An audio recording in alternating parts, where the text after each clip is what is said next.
Welcome back. We are continuing our discussion with our panel of experts on communicating strategically through challenging times.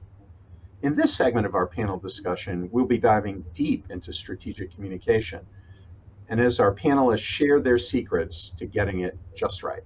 Let's move on to our next question on strategic communication. By its very nature, it's a process of striking a balance between sometimes things that are conflicting motives and interests. How do you think the leaders should prioritize, um, about this, and how should they convey times like COVID and other difficult times what the secret is to getting it right? Like, what are some of the ways that we can, as leaders, think about what you're prioritizing and then convey that information to others? And how have you seen that work in your organization? Assad, let me start with you on this one. Yeah, I think that's a great question. I think, in my opinion, I mean, key to strategic messaging is truly understanding your audiences, right? I mean, their motivations, their goals, their objectives.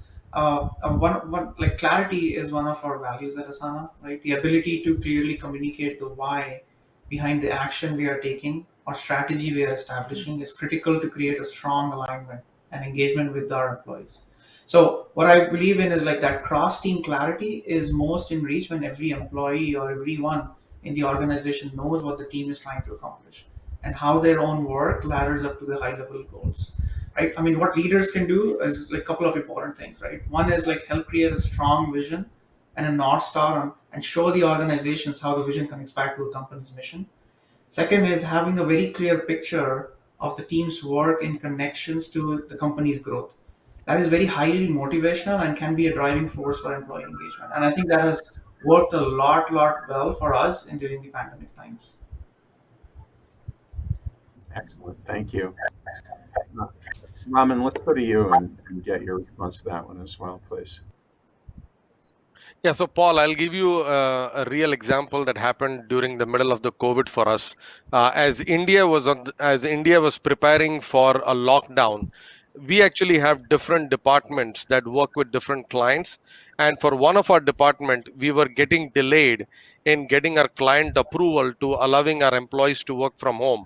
So these employees were able to see other employees being enabled to work from home, and the anxiety at their homes were building up because their parents didn't want their kids going back to the office. They wanted them working from home, and we just didn't have the approval from our clients. And we were working nights and weekends trying to get the approval from our clients. And I realized very quickly that sending my HR team was not going to help. So I had to literally walk into that team, call a meeting, pull everyone together, help them understand everything that we as leaders were doing, all the communication that we were having, and we were expecting the approval in the next 24 hours. And as soon as that comes, they will all be enabled to go working from home. And if required, like, if any of them had any anxiety coming to work, they can take the day off, and we wouldn't even, they wouldn't even have to take a vacation or something. But standing in front of them and having that transparency and having that honest conversation made the world of a difference. And people felt like, okay, it's not that we are forgotten. These people are working through the crisis. They are equally trying to get this issue resolved. And as we communicated, within 24 hours we got the approvals, and we made sure that all of them were able to work from home. So leading from the front, being open and very transparent. And we have hired close to 1,600 employees in the last 18 months since India has been in lockdown. And we have stepped on the gas in terms of communication. And we have actually added new ways of communication that we were never doing before. And that has significantly helped us with attrition. Employees feel more comfortable, and they have demonstrated loyalty by staying with us, even though the job market has evolved. And they felt that this leadership team has a lot of credibility and trust because we communicate quite extensively and very transparently. That's a great example, Raman. I was thinking about this in relation to the way many organizations, at least, maybe 3 or 4 months in, started to talk about their financial problems. And, the organizations that were more transparent about what was going on, I think did a way better job than those that just laid people off. Like, no word about Yes. why, just 18 people gone, and no word really about the details about how the decisions were made. And that's kind of a place where I think many organizations had the opportunity to be more transparent, but found themselves between a rock and a hard place. The management team didn't want to convey all the facts. There was enough chaos going on, but that word transparency is so critical, I think, to communicating in any kind of crisis, but certainly in a disruption of this kind. Imran, do you want to comment on this too before we open it up to the rest of the panel? I would just build on, I think, a couple of things that Ron, Raman, and Professor you have shared. I would say I think the more than ever the basic characteristics of leadership and the need of those have come to surface. Situational awareness.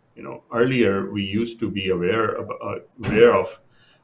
the situations of our teams, and walking around you find out what's happening in the lives of individuals or the teams or the organizations. But with this stuck at home, however, hyper awareness of people around of the industry increase the demand of on the leader side to be more situational aware.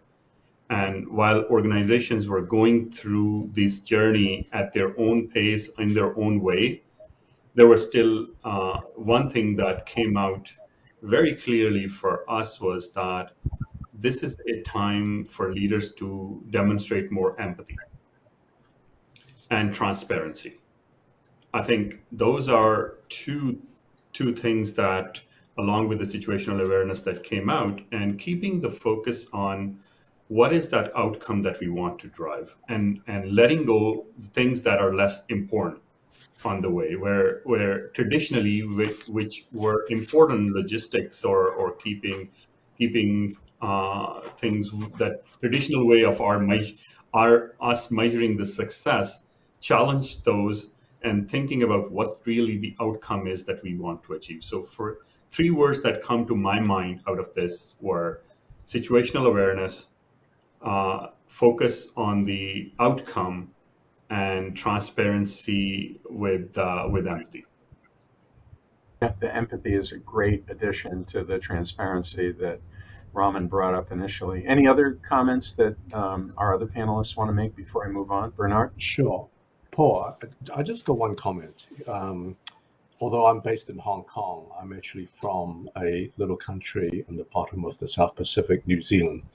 And I think one great example I thought during the COVID period was our Prime Minister in New Zealand, Jacinda Ardern, who may only lead 5 million people, but I think did a pretty decent job in communicating in terms of the type of lockdown and getting the whole country behind. And really, I think I want to pick up on your word of empathy. I think one of the characteristics for her that many people have is she does express and being able to communicate empathy well. The second thing, I think, I think Raman had the opportunity of being face to face with some of his employees, but obviously using a technology that is familiar to everybody is key. So don't try to introduce something new. And I think in the case with Jacinda, she just used Facebook Live chat. Given 60% of the population was active Facebook users. So use a familiar technology. And last and certainly not least, need to clearly articulate in simple layman language. So this is not a legal rebuttal or a closing argument, but just simple layman's language so one can be relatable in terms of communicating those key messages. But I would say on the foundation of transparency needs to be trust that is built on empathy. Yeah, absolutely. And she, by the way, was an inspiring leader. And we could point to other leaders maybe who didn't live up to that in other countries, but let's not go there. Any other thoughts about this question about strategic communication? Otherwise, I will move on.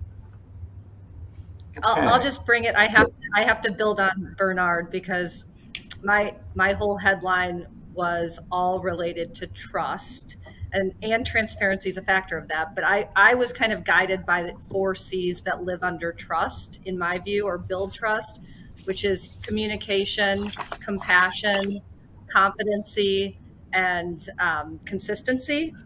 And Assad gave me a new C to add, which is clarity. So I think there's 2 T's and 5 C's, and we all hit on them. So that's a good way to wrap up this section.